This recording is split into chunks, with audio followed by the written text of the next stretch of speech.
안녕하세요. 청교도 글을 사랑하는 물이 동하는 시간입니다.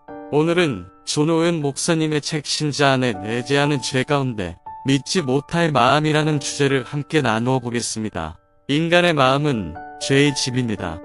그렇다면 우리는 마음에 대해서 어떻게 생각해야 할까요? 지금부터 시작하겠습니다.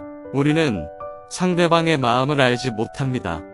아니, 우리 자신의 마음도 원하는 대로 알지 못합니다. 많은 사람이 자신의 마음의 일반적 성향과 성격에 대해서도 모르고 있습니다. 그들은 자신의 마음이 선한지 또는 악한지, 진실하고 건전한지 또는 부패하고 무가치한지 잘 모릅니다. 그리고 자신의 마음의 은밀한 궁리들, 움직임들, 반응과 감각 등에 대해서는 전혀 무지합니다. 누가 자신의 마음의 빛과 어둠에 대해 완전한 판단력을 갖고 있겠습니까? 누가 자기 앞에 주어지는 그토록 무수한 대상 가운데 자신이 선택할 행동이 무엇인지 또는 그것들에 대해 자신의 의지가 일으킬 결과가 무엇인지 알 수 있겠습니까? 누가 자신의 눈으로 영혼 속에서 행하거나 거절하는 은밀한 원천들을 확인할 수 있겠습니까?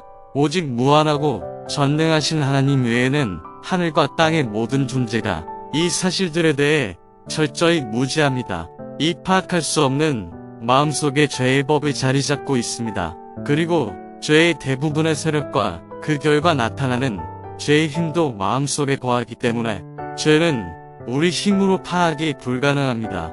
우리는 원수와 싸울 때 원수의 은밀한 힘을 확인할 수 없고 원수가 은밀하게 몸을 숨기는 과정도 포착할 수 없습니다.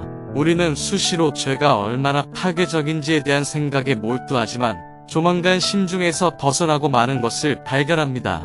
죄는 헤아릴 수 없는 마음속에서 은밀하게 활동하다 은둔해버리고 그때 우리는 더 이상 죄를 추적할 수 없습니다. 영혼은 능히 찾아낼 수 있으리라고 확신하지만 죄가 마음의 어둠 속에 은둔하고 있는 한 찾아내는 것이 불가능합니다. 지금 어떤 시험 속에 있던 사람이 어떤 욕심에 대해 성령으로 말미암아 빛나는 승리를 거두었습니까? 하지만 죄를 완전히 물리쳤다고 생각하면 오산입니다.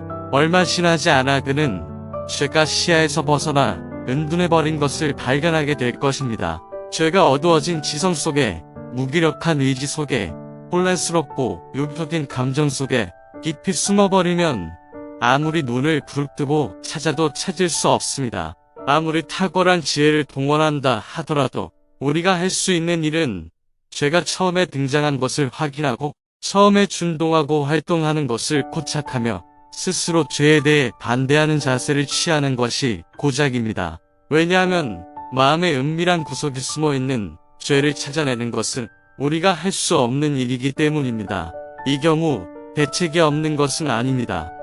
다시 말해 우리 안에서 죄의 법과 사망의 몸을 죽이라고 명하신 분, 곧 성령께서 그 뿌리에 도끼를 갖고 오시기 때문입니다. 파악할 수 없는 마음속에 있는 것이 그분의 눈앞에 벌거벗은 덕같이 드러날 것입니다.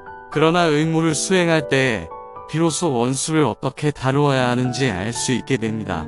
마음은 파악할 수 없는 것이기 때문에 또한 앞에서 언급한 것처럼 속이기 쉬운 것이 됩니다. 만물보다 기만적이고 비교할 대상이 없을 정도로 심히 거짓되다는 것입니다. 세상에서 사람들은 행동할 때 속임이 많습니다.